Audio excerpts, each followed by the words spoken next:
दोस्तों, मियां वाली ने अपना हक अदा किया, आवाम की बड़ी तादाद निकली अलीमा खान के इस्तकबाल के लिए, मगर पंजाब पुलिस की भारी नफरी को तैनात किया गया।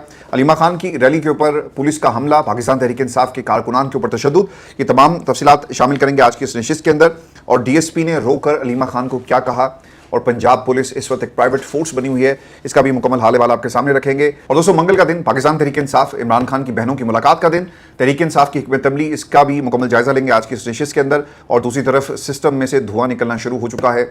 इससे पहले कि इंजन सीज करता एक हंगामी सूरत हाल में कुछ बयान दिलवाए गए और पाकिस्तान के अखबारात, पाकिस्तान में तर्जुमान सहाफ़ी, मनपसंद सहाफ़ी और इसके अलावा ड्यूटी वाले सहाफ़ी किस किस्म की खबरें दे रहे हैं, दोस्तों इसका भी मुकम्मल हाल वाला आपके सामने रखेंगे। और आखिरकार दोनों तरफ से क्या सीज़ फायर हो चुका है ये भी मैं आपको बताऊंगा। और फिर डोनाल्ड ट्रंप को तारीखी शिकस्त, और डोनाल्ड ट्रंप अपनी इस तारीखी शिकस्त से बचने के लिए क्या कर रहा है, इस पर भी तफसील से बात करेंगे आज की इस नशिस्त में। लेकिन प्रोग्राम शुरू करने से पहले मेरी आप तमाम सुनने और देखने वालों से दरखास्त है कि आप चैनल को जरूर सब्सक्राइब करें। लेकिन व्यूअर्स, सबसे पहले बात करेंगे स्ट्रीट मूवमेंट की, जिसका बाकायदा तौर पर इमरान खान की बहनों ने आगाज़ किया। अलीमा खान इस तहरीक को लीड कर रही हैं, जो एक गैर सियासी तहरीक है।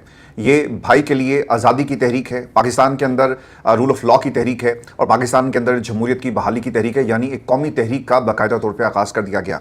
अलीमा खान के 3 मुतालबात हैं। इमरान खान की रिहाई, इमरान खान को डॉक्टर्स का एक्सेस दिया जाए और उन्हें अशिफा मुंतकिल करें, और फिर इसके साथ साथ इमरान खान की कैदी तन्हाई को फिलफौर ख़त्म किया जाए, क्योंकि ये बुनियादी इंसानी हकूक़ की खिलाफ वर्जी है। दोस्तों, पाकिस्तान तहरीक इंसाफ पेशावर के अंदर भी अब आहिस्ता आहिस्ता मोबिलाइज हो रही है, और इस स्ट्रीट मूवमेंट का आपको रंग पूरे मुल्क के ऊपर नजर आएगा। कराची के अंदर जो कुछ हुआ वो भी मैं आपको आगे चलकर दिखाऊंगा, और हलीमा आदिल शेख की क़यादत के अंदर जो रैली निकाली गई है। लेकिन इसके अलावा टांग के अंदर जो अलीमा खान ने खिताब किया और उसके बाद वो पहुंची है मियां वाली, जहां पर उनके रास्ते को रोका गया और जो पंजाब पुलिस की भारी नफरी को उनके रास्ते में खड़ा किया गया ताकि ये अपनी मंजिल की तरफ ना बढ़ सकें। लोगों की इसके बावजूद एक बड़ी तादाद उनको वेलकम करने के लिए मियां वाली में मौजूद थी। मियां वाली इमरान खान का शहर है, और इस शहर ने हमेशा वफा की। इमरान खान को हमेशा इलेक्शन के अंदर इस शहर ने जितवाया, और इस शहर के लोग निकले इमरान खान की बहनों के इस्तकबाल के लिए, लेकिन पंजाब पुलिस की तरफ से उन्हें आगे बढ़ने नहीं दिया गया। दोस्तों, मैं आपको ना एक वीडियो दिखाता हूं। इस वीडियो से आपको पता चलेगा कि मियां वाली में पंजाब पुलिस ने अलीमा खान के काफिले में किस किस्म की फस्तायत का मुजाहरा किया, और दूसरी तरफ अलीमा खान कैमरों के सामने क्या कह रही थी और इमरान खान की रिहाई का पैगाम उन्होंने क्या दिया। आपने गौर से जो पुलिस वाले की गुफ्तगू है उसे सुनना है, क्योंकि वहाँ पर माइक नहीं लगा हुआ था, लेकिन कैमरे में और माइक के अंदर उसकी ये आवाज़ ज़रूर रिकॉर्ड हो गई जो इसने निज़ाम की तर्जुमानी करते हुए कही, और वो किस किस्म की फस्तायत के अलंबरदार बने हुए, ज़रा गौर से सुने। और इमरान खान को इंशाअल्लाह अब रिहा करवा के तहरीक खत्म होगी इंशाअल्लाह। इमरान खान को रिहा करवा के जो है वो तहरीक खत्म होगी। सो ये आप देखें जी, पुलिस जो है वो रास्ता रोक रही है। वो कह रहे हैं जी, सरेआम कह रहे हैं मैं नहीं जाने दूंगा। ये सूरत हाल देखें जी, ये देखें जी, ये सूरत हाल देखें जी, ये सूरत हाल देखें जी, किस तरह जो पंजाब पुलिस है वो लोगों को गिरफ्तार कर रही है। ये सूरत हाल आप देखें जी, पंजाब पुलिस जो है वो लोगों को गिरफ्तार कर रही है, लोगों को तशद्दुद का निशाना बना रही है। दोस्तों, एक तो नया पाकिस्तान की पूरी टीम को बहुत बहुत मुबारक हो, जिस खूबसूरती के साथ इन्होंने इसकी कवरेज की, और इस माहौल के अंदर साथ साथ चलना यकीनन ये बहुत ही अहम काम है, और पाकिस्तान की जमहूरी तारीख के अंदर इनका एक बड़ा रोल है। नया पाकिस्तान की इस टीम को एक तो मुबारकबाद, लेकिन जिस तरह से उन्होंने इस पुलिस वाले हमारे भाई को एक्सपोज किया, पुलिस वाला भाई कहता है कि जनाब मैं आगे जाने नहीं दूंगा। देखिए, जब आप एक वर्दी पहन लेते हैं ना, तो ये आपकी मर्जी नहीं चलती, कोई वजह होती है, कोई कानून होता है। अच्छा, वो भाई हमारा ये नहीं बता रहा कि मैं क्यों आगे नहीं जाने दूंगा, वो कहता है मैं नहीं जाने दूंगा। ये है माइंडसेट पंजाब का, इस हुकूमत का, कि भाई हमने 11 अरब का जहाज़ लिया, जाओ जो करना कर लो। अगर हम पाकिस्तान में 500 रुपये पेट्रोल कर दें तो तुम हमारा क्या बिगाड़ लोगे, की है महंगाई, जाओ जो कुछ तुमने करना कर लो। ये पाकिस्तान के अंदर एक माइंडसेट बन गया है। अलीमा खान हर मंगल वाले दिन अडयाला के बाहर जाकर इसी तरह का एक हमारा भाई जो है उसे जाकर कहती हैं कि हम यहाँ पर इस्लामाबाद हाई कोर्ट के एक बेंच के हुक्म से आएँ, ये रहा हुक्मनामा, हमें आगे जाने दो। और वो कहता है कि जनाब मुझे ऊपर से हुक्म नहीं है।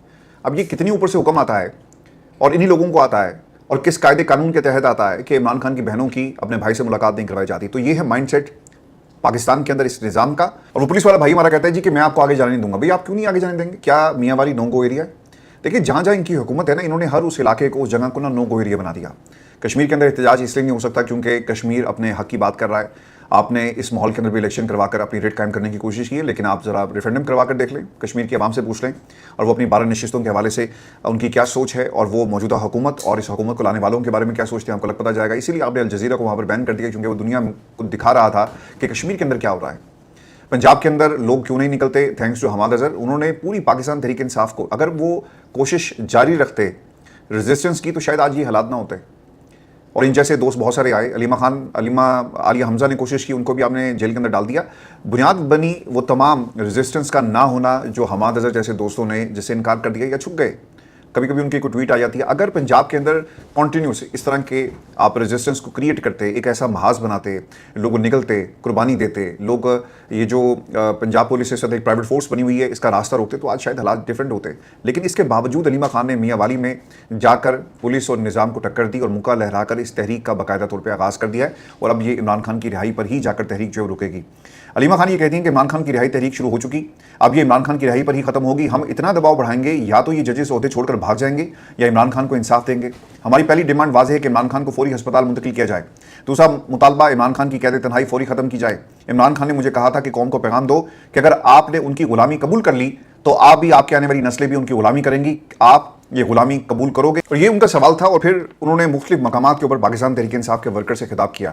दोस्तों, इस वक्त आपकी स्क्रीन्स के ऊपर जो विजुअल्स हैं वो मियाँ वाली सिटी के हैं, जहाँ पर लोगों की एक बड़ी तादाद निकली। और जब वो पहुँचे हैं मियाँ वाली सिटी के अंदर तो फिर पुलिस की दौड़े लग गई कि अगर मियाँ वाली में आवाम जिस बड़ी तादाद में निकली है और अलीमा खान को जिस तरह से उन्होंने एक मोमेंटम बना दिया, अगर ये मोमेंटम इसी तरह बनता गया तो यकीनन हमारी नौकरी जो है वो खतरे में पड़ जाएगी। देखिए, एक तो है पुलिस वाले, उनकी नौकरी, और जो लोग रायगढ़ में बैठे हैं एक है उनकी नौकरी, जिसको बचाने के लिए इस वक्त भरपूर कोशिशें की जा रही हैं। और तर्जुमान जो सहाफ़ी हैं वो अब आपको मुख्तलिफ स्टेटमेंट्स देते हुए नजर आएंगे। और दोस्तों, इस वक्त आपकी स्क्रीन के ऊपर वो मनाजिर जब पहली मरतबा अलीमा खान को मियाँ वाली शहर में रुका गया, पुलिस की भारी नफरी तैनात की गई, प्रिजन वैन्स को वहाँ पे पहुँचाया गया। और ये ना पहले ही मूड इनका था कि अगर अलीमा खान यहाँ पे आई तो हम इनके वर्कर्स जो इनके साथ आ रहे हैं उनको भी हम तशद्दुद का निशाना बनाएंगे, उनको पकड़ेंगे, गिरफ्तारियाँ होंगी। और उसके बाद दोस्तों हुआ।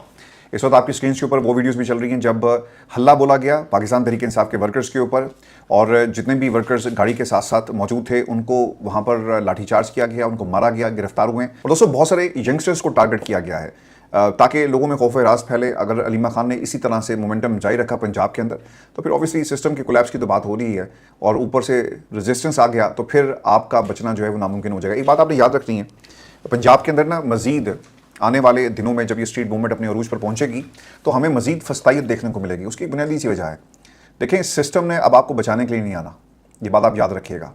सिस्टम तो पहले ही कह रहा है कि जनाब मैं कोलैप्स कर चुका हूँ। सिस्टम को बनाने वाले कह रहे हैं कि जनाब इसमें अब कुछ नहीं रहा, दो ख़ानदान पाकिस्तान के ऊपर हुकूमत कर रहे हैं और हमेशा से यही हुकूमत करते आए, तो लिहाजा अब इनके जाने का वक्त हुआ चाहता है। तो इस माहौल के अंदर अगर आप पंजाब के अंदर अलाउ करेंगे और इजाज़त दे दी जाए तो फिर आपकी हुकूमत का जाना तो ठहर गया। इसीलिए अब जो भी इन्होंने करना है वो हर हद को पार करके आपको दिखाएंगे, और पंजाब के अंदर पहले से ज़्यादा क्रैकडाउन होगा, पुलिस पहले से ज़्यादा मुतहरिक आपको नज़र आएगी। और दूसरी तरफ जो टिकट होल्डर्स हैं, आज मैं पाकिस्तान के सोशल मीडिया के ऊपर रिएक्शन देख रहा था आम आदमी का, वो कह रहा था जी कि अलीमा खान ने तो बाहर निकल कर और पंजाब में दाखिल होकर अपना हक अदा कर दिया, तो बाकी जितने भी टिकट होल्डर्स हैं, तहरीक इंसाफ के MNAs, MPs, तंजीमी अहदेदार, इन सबको पहुँचना चाहिए और अलीमा खान की जो तहरीक है उसका हिस्सा बने। कम से कम अपने इलाकों के अंदर रैलियाँ निकालें, अपने इलाकों के अंदर इस तरह की स्ट्रीट मोबिलाइजेशन करें ताकि एक बड़ी तहरीक के अंदर ये कन्वर्ट हो सके। दोस्तों, मियाँ वाली के मनाजिर आपके सामने है जहाँ पर फस्तायत हमने देखी, लेकिन इसके बावजूद बहनें जो थी वो डट के खड़ी हैं। और आज मंगल का दिन है, पाकिस्तान तहरीक इंसाफ के वकला इमरान खान की बहनें दोबारा से अडयाला जेल जाएंगी। देखना ये है कि इनको इजाज़त दी जाती है या नहीं दी जाती। हमेशा से जी यहाँ पर एक DSP ने कहा था कि मैं तुम्हें आगे नहीं जाने दूंगा, वहाँ पर एक एजाज साहब हैं वो हमेशा ये कहते हैं कि जनाब ऊपर से हुक्म नहीं है, तो यकीनन आज भी इनको ऊपर से हुक्म नहीं मिलेगा कि अलीमा खान और बाकी बहनों को इमरान खान से मुलाकात की इजाज़त है। और दोस्तों, अब आपको जो स्क्रीन के ऊपर जो मनाजिर आपके सामने इस वक्त चल रहे हैं ये हैं जी पेशावर के, और पेशावर के अंदर भी 5 अगस्त के हवाले से तैयारियां अपने अरूज पर पहुंच चुकी हैं। जुनैद अकबर ने जी इसको शेयर किया। पेशावर में इंसाफ यूथ विंग की जानिब से 5 अगस्त के जलसे के सिलसिले में एक पुरजोश रैली का इनेकाद किया गया। रैली की क़यादत मरकज़ी सदर एहसान तूर, मरकज़ी जनरल सेक्रेटरी मुबशर अब्बासी और बाकी लोग इसमें जो शामिल हैं वो कर रहे हैं। और ये इमरान खान की रिहाई, इमरान खान के 5 अगस्त के जलसे यानी उसमें जो अहम ऐलानात होने जा रहे हैं उसके हवाले से ये तमाम तैयारियाँ जो की जा रही, शहर के मुख्तलिफ हिस्सों में जी गए। और 5 अगस्त की एक तरह से ये स्ट्रीट मोबिलाइजेशन का भी हिस्सा है। और 5 अगस्त को जो इन्होंने एक ग्रैंड अलायंस या ग्रैंड जो एक प्लान देना है उसके हवाले से भी ये एक इंतहाई अहम एक आगाज़ है जो पेशावर के अंदर हो चुका है। एक महाज अलीमा खान ने संभाला हुआ है, दूसरा महाज पाकिस्तान तहरीक इंसाफ का जो वर्कर है वो संभाल के आपको खड़ा हुआ नज़र आ रहा है। अच्छा, दूसरी जो बात आज बहुत ही इंपॉर्टेंट ये हुई है कि कराची के अंदर भी आपको यही रंग नज़र आया। कराची ने हमेशा लब्बैक कहा है, इमरान खान के प्यार करने वाले कराची के अंदर आपको हमेशा मिलेंगे। और कराची वो शहर है जिसकी तकदीर को बदलने के लिए इसकी आवाम ने इमरान खान को वोट दिया। ये वो शहर है जहाँ पर इमरान खान की जब हुकूमत गिराई गई तो बगैर किसी लीडर के आवाम निकली اور انہوں نے پاکستان میں ان طاقتوروں کو اور پاکستان سے باہر بیٹھے ہوئے ان سے بڑے طاقتوروں کو یہ پیغام دیا کہ عمران خان پاکستان کا لیڈر ہے اور پاکستان کے فیصلے پاکستان کے اندر ہوں گے، امریکہ پاکستان کے فیصلے نہیں کر سکتا۔ لیڈرلیس احتجاج جس طرح سے پاکستان میں ہوا، وہ کراچی وہ شہر تھا جہاں سے اس احتجاج کا باقاعدہ طور پہ آغاز ہوا۔ حلیم عادل شیخ کی جی قیادت کے اندر پاکستان تحریک انصاف کا جو ورکر ہے وہ موبلائز ہو رہا ہے، بڑی تعداد میں لوگ جو نکلے ہیں، اور جمہوریت کی بحالی کے لیے، جمہوریت کو مضبوط کرنے کے لیے کراچی کا ایک بہت ہی اہم اس کے اندر رول ہے۔ میں آپ کو ایک بات یاد کروا دوں کہ آج پاکستان کے ٹیلی ویژن چینلز کے اوپر جب پیپلز پارٹی اور نون لیگ آمنے سامنے آتی ہے نا، تو میں سینیٹر عفنان کو سن رہا تھا، وہ اسے بار بار تانا دیا گیا کہ جناب یہ فارم 47 والے ہیں، یہ مینڈیٹ کسی اور کا تھا اور مل ان کو گیا۔ تو پولیٹیکلی جب آپ ایک دوسرے کو نیچا دکھانے کی کوشش کرتے ہیں تو سمجھ میں آتا ہے۔ تو سینیٹر عفنان نے بھی اس شہر کے حوالے سے یہ کہا کہ کراچی میں یہ سیٹیں آپ کی نہیں تھیں، لیکن یہ سیٹیں آپ کو دلوا دی گئی اور آپ ان سیٹوں کے حقدار نہیں تھے۔ اچھا، وہ پوری بات نہیں کرتے۔ اگر پیپلز پارٹی ان کو کہے گی نا کہ یہ مینڈیٹ آپ کا نہیں تھا، کسی اور کا تھا، کہو عمران خان کا مینڈیٹ تھا، اور اب نون لیگ بھی وہی کام کر رہی ہے، یعنی سینیٹر عفنان نے بھی وہی کام کیا کہ یہ مینڈیٹ کسی اور کا تھا، بولو عمران خان کا تھا۔ تو کراچی کا جو شہری ہے، کراچی کی جو عوام ہے، وہ عمران خان یہ اس کا فیصلہ ہے۔ ہم نے سہیل افریدی کو، یہ شہر سہیل افریدی کو نہیں جانتا، صرف یہ معلوم ہوا کہ سہیل افریدی عمران خان کی چوائس ہے، پورا شہر نکل آیا۔ وہ جہاں بھی جا رہا تھا سہیل ہمارا بھائی، لوگ اس کا ویلکم کر رہے تھے اور ایسا لگ رہا تھا کہ شاید عمران خان باہر نکل آیا۔ یعنی عمران خان کا اگر ایک سپاہی بھی اس شہر میں گیا تو اس سپاہی کا بھی اسی طرح استقبال کیا گیا جس طرح سے عمران خان کے آنے پر عمران خان کا استقبال ہوگا۔ اور دوسری سے پہلے کہ سسٹم اوور ہیٹ ہو جاتا، انجن سیز ہو جاتا، سسٹم جو ہے وہ دھواں دینا شروع کر دیتا، پاکستان میں سیز فائر ہو گیا جی۔ اور ترجمان صحافیوں نے پچھلے 7 سے 8 گھنٹوں میں دونوں طرف سے بھرپور طریقے سے آپ کو ترجمانی کا اگر یہ کہا جائے کہ حق ادا کیا ہے تو بالکل بھی غلط نہیں ہوگا۔ کامران شاہد نے لکھا، breaking now, the most credible source informed the impression that the government is on its way out is entirely misplaced. The government is here to stay. Its foremost priority alongside the state institution is to strengthen the governance and deliver tangible improvements in the lives and the well-being of the people. یہ ان کے الفاظ تھے کہ most credible sources. سرکار بات یہ ہے کہ پاکستان کے اندر جن سورسز کو آپ کریڈیبل کہہ رہے ہیں، یعنی یہ کن سے آپ نے پوچھا ہوگا؟ پاکستان کے طاقتور حلقوں سے کہ جناب ہمارا کوئی ارادہ نہیں ہے اور ہم سسٹم کو چلنے دینا چاہتے ہیں۔ بات یہ کہ پچھلے 78 برسوں میں بھی تو اسی قسم کی گارنٹیز دی گئی، لیکن جب بھی پاکستان میں ایک نیا نظام لایا جاتا ہے تو اسی قسم کے لوگ بیٹھ کر آپ کو اسی قسم کی باتیں کرتے ہوئے نظر آئیں گے۔ دا موسٹ کریڈیبل سورسز، جن لوگوں نے پاکستان کی جمہوریت کو کہیں کا نہیں چھوڑا، تو وہ کہیں کی کریڈیبلٹی ان کی کریڈیبلٹی یہ ہوتی ہے نا کہ ہم نظام کے اندر مداخلت نہیں کریں گے، لیکن وہ بار بار مداخلت کرتے ہیں۔ ایک اور صاحب انصار عباسی صاحب، محسن نقوی کی طرف سے ایک مقدمہ جو پیش کیا جانا تھا وہ تو پیش نہ کر سکے، لیکن سیاسی ہلچل ضرور مچا دی۔ پر اب معاملات ہر طرف قابو میں ہے، اس یقین دہانی کے ساتھ کہ ایک پیج کو کمزور کرنے کی کسی کوشش کو کامیاب ہم نہیں ہونے دیں گے۔ یہ انصار عباسی نے بات کہی۔ اچھا، اب سے کچھ ہی دیر پہلے نا رانا ثناء اللہ صاحب ایک ٹیلی ویژن شو کے اندر گئے اور وہاں پر ان کے کیا الفاظ تھے؟ نواز شریف نے محسن نقوی کے خلاف بیان دینے سے روک دیا رانا ثناء اللہ۔ اب شاہ زیب نے اس پہ پوچھا جی کہ ایسی کیا وجہ ہوئی کہ بیان آپ نہیں دیں گے، وہ سسٹم کی کولیپس کی بات کر رہے ہیں تو آپ اس کا دفاع تو کر سکتے ہیں۔ تو اس پر انہوں نے کہا کہ محسن نقوی صاحب نے جو بات وزیر اعظم کے بارے میں کہی یا قومی ہیرو عاصم منیر صاحب کے بارے میں کہی، وہ ریڈ لائن کراس نہیں کرنا چاہتے۔ یہ باتیں زیادہ پسند کرنے والی نہیں ہیں، ہمیں سخت اعتراضات ہیں، یعنی ہمارا جو کنسرن ہے وہ اپنی جگہ پر موجود ہے، لیکن اس کے باوجود کہ ہم لڑائی نہیں چاہتے، ہم چاہتے ہیں کہ معاملات افہام و تفہیم کے ساتھ چلیں اور ہم اسی طرح ایک دوسرے کی خدمت کرتے ہیں۔ دیکھیں آپ کے پاس آپشنز کیا ہیں؟ آپ کے پاس کوئی آپشن نہیں ہے۔ پاکستان میں نواز شریف کے پاس کون سا کوئی پولیٹیکل کیپٹل موجود ہے جسے وہ استعمال کرے گا؟ جادو کی چھڑی ہوگی اور پاکستان میں اس کی دوبارہ حکومت آ جائے گی؟ ہاں، ایک جادو کی چھڑی ہے اور ان تمام لوگوں نے اس چھڑی کو پکڑ لیا ہے اور راستہ یہیں سے نکلے گا، ان تمام لوگوں کو معلوم ہے، اور اسی راستے کو یہ شفٹ کرنا چاہتے ہیں، اپنی اگلی نسل کو بتانا چاہتے ہیں کہ بیٹا یہ وہ راستہ ہے جہاں سے ہم اقتدار کی کرسی تک پہنچے اور تم نے بھی اسی راستے کو پکڑنا ہے، پاکستان کی عوام کے پاس نہ جانا، چونکہ اس دیش کی، اس ملک کی یہی ریت ہے اور تم نے ہمارے خاندان کے اس رواج کو، اس ٹریڈیشن کو مرنے نہیں دینا۔ تو ہاؤس آف شریف اب کیا کرے گا؟ اسی راستے پہ چلے گا۔ اور دوستوں، اس میں جو سب سے اہم نقطہ تھا، پاکستان کے اندر لوگ شاید مان نہیں رہے، جب سوال ہوا رانا ثناء اللہ سے کہ D G I S P R نے اس کو انڈورس کیا، دیکھیں صرف انڈورس نہیں کیا بلکہ انہوں نے تفصیل کے ساتھ بتایا کہ پاکستان کے اندر کچھ خاندان یعنی خانزادے ہیں جو پاکستان کے اندر ہمیشہ سے حکومت کرتے رہے، یعنی باپ، دادا، چاچا، سب لوگ جو آپ کو حکومت کے اندر نظر آئیں گے، وہ کس کے اوپر تنقید کر رہے تھے؟ عمران خان کے اوپر تو تنقید نہیں ہو رہی تھی، آصف علی زرداری کے خاندان پر، نواز شریف کے خاندان پر کس پر تنقید کر رہے تھے؟ خاندان کس کے ہیں سیاست کے اندر؟ آپ 1985 سے سٹارٹ کریں، ان کا نا بار بار پاکستان کی عوام کو جو سیاسی شجرہ ہے وہ بتانا پڑتا ہے کہ 1985 سے لے کر آج تک کتنے ادوار آپ نے دیکھے۔ पाकिस्तान के अंदर आप बार बार हुकूमत में आते हैं, यानी एक तरफ बाप है, फिर बेटी है, फिर भाई है, फिर आगे उसका बेटा है, यानी ख़ानदान के तमाम अफराद पंजाब की कुर्सी पर बैठे और अब बड़ी कुर्सी के ऊपर इनकी नज़रें हैं। तो आपने पाकिस्तान के बच्चों के लिए तो कुछ नहीं किया, हाँ अपने बच्चों के लिए आप बहुत कुछ कर रहे हैं। तो सो पाकिस्तान में सिस्टम कोलैप्स करेगा नहीं करेगा, लेकिन नून लीग अब ये कोशिश कर रही है कि किसी तरह से इस पेज को फटने ना दें, क्योंकि उन्हें भी नज़र आ गया कि अगर ये पेज फटा तो ना वो पीपल्स पार्टी के साथ इत्तेहाद कर सकते हैं, ना वो पाकिस्तान तहरीक इंसाफ के साथ इत्तेहाद कर सकते हैं। वो किसके साथ इत्तेहाद करेंगे? तो ये इत्तेहाद यानी इस्टेब्लिशमेंट के साथ इत्तेहाद ही चलेगा, क्योंकि इसके अलावा इनके पास कोई चारा नहीं है। पॉलिटिकल कैपिटल आपके पास नहीं है। पाकिस्तान की सबसे मकबूल जमात के साथ जो कुछ हुआ वो आपने देख लिया, और इस्टेब्लिशमेंट फॉर्म 47 की अब माहिर हो चुकी है, और फॉर्म 47 प्लस भी मार्केट में खैर अब आ गया है। तो आपके पास ऑप्शंस क्या हैं? यही रास्ता है, इसी रास्ते पर चलकर यानी इस्टेब्लिशमेंट के साथ आप हाथ में लाकर अब चलेंगे। इसके अलावा आपके पास कोई दूसरा रास्ता नहीं है। इसीलिए जो खबरें लगी हमारे पाकिस्तान के जितने भी लीडिंग अखबार थे उनमें यही कहा गया कि नवाज शरीफ साहब ने कह दिया तमाम कायदीन को कि वो किसी सूरत भी पाकिस्तान के अंदर इस्टेब्लिशमेंट से महाजरा की बात मत करें, और मोहसिन नकवी के बयानात के ऊपर किसी सूरत भी अब हमने बात नहीं करनी। और ये पैगाम जाती उम्रा से दिया गया। लेकिन अंदरले खाते वो सोच रहे होंगे ना कि यार सारा पॉलिटिकल कैपिटल हमारा खर्च हो गया, और अगर आज हमारे पास हमारा पॉलिटिकल कैपिटल होता तो पाकिस्तान के शायद आज हालात डिफरेंट होते हैं। और फिर आपको मैं ईरान अमेरिका जंग के हवाले से खबर ये भी दे दूँ कि अमेरिकी सेंट्रल कमांड की इंटेलिजेंस ब्रांच के एक अफसर ने बुध के रोज़ फौजी तज्जिया कारों के एक बड़े ग्रुप को ईमेल भेजी, जिसमें लिखा गया कि हम ईरान पर दबाव डालने और इसे सज़ा देने के लिए नए तख्लीकी और गैर रवायती तरीक़ों की तलाश में हैं। अमेरिकी मीडिया ने CNN ने जिसको रिपोर्ट किया, ये उनकी एक्सक्लूसिव रिपोर्ट है। फौजी हुकाम के मुताबिक ईमेल के ज़रिए इस तरह की राय मांगना एक गैर मामूली कदम था, और ये इस बात का इशारा है कि सदर ट्रंप के पास ईरान को अपनी शराइत पर मुआहदा करने पर मजबूर करने के ऑप्शंस महदूद हैं।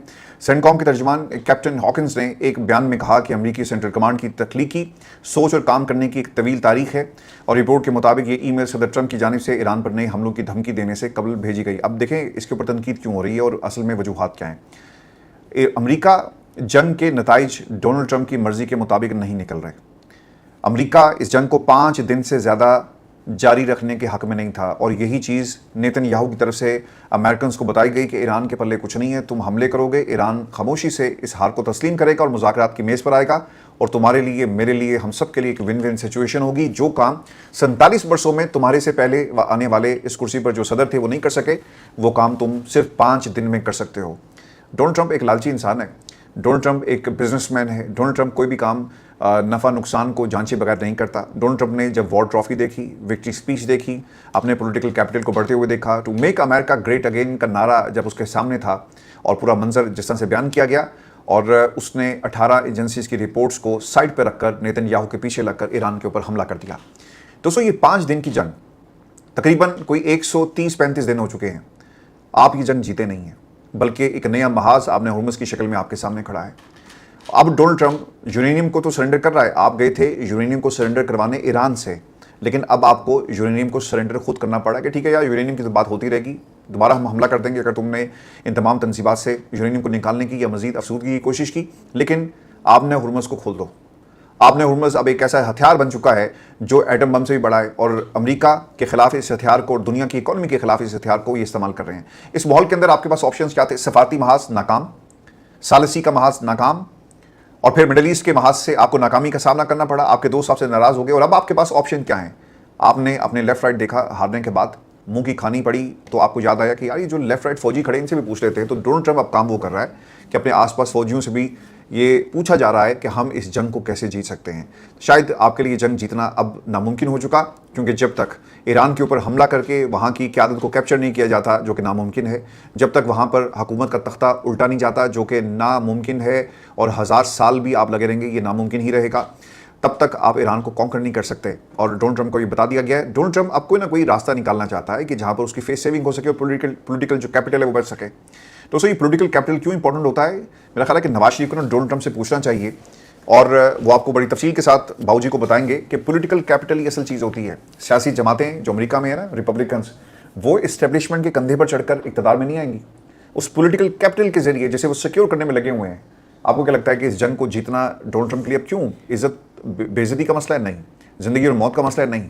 ये पॉलिटिकल कैपिटल है जिसके लिए वो कोशिशें कर रहा है कि किसी तरह ये पॉलिटिकल कैपिटल उसको मिल जाए और वो अपने लोगों में सुरखरू हो, आवाम के पास रिपब्लिकन जाएं। क्योंकि एक बात याद रखिएगा कि डोनाल्ड ट्रंप ने आइंदा इलेक्शन में नहीं जाना, ठीक है? सेकंड टर्म उसका जो है मुकम्मल होकर उसके बाद वो घर जाएगा, अनलेस एंड अनटिल आप कॉन्स्टिट्यूशन के अंदर कोई तरमीम लेकर आएँ।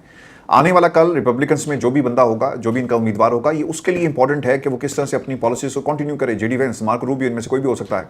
तो उसको बचाने के लिए, कल को बेहतर बनाने के लिए और पॉलिटिकल कैपिटल को इंटैक्ट रखने के लिए और सदारत की कुर्सी को अपने नाम दोबारा करने के लिए रिपब्लिकन्स ये कोशिश कर रहे हैं। इसमें डोनाल्ड ट्रंप की जिद, हाँ, सब कुछ शामिल है, लेकिन असल रिपब्लिकन्स की कोशिशें हैं कि वो चाहते हैं कि किसी तरह से उन्हें कुछ ज़रूर मिल जाए कि वो अमरीकी अवाम के सामने दोबारा जाएं और जाकर अपनी बड़ाई पेश करें और अवाम को दोबारा वोट के लिए रिक्वेस्ट कर सकें।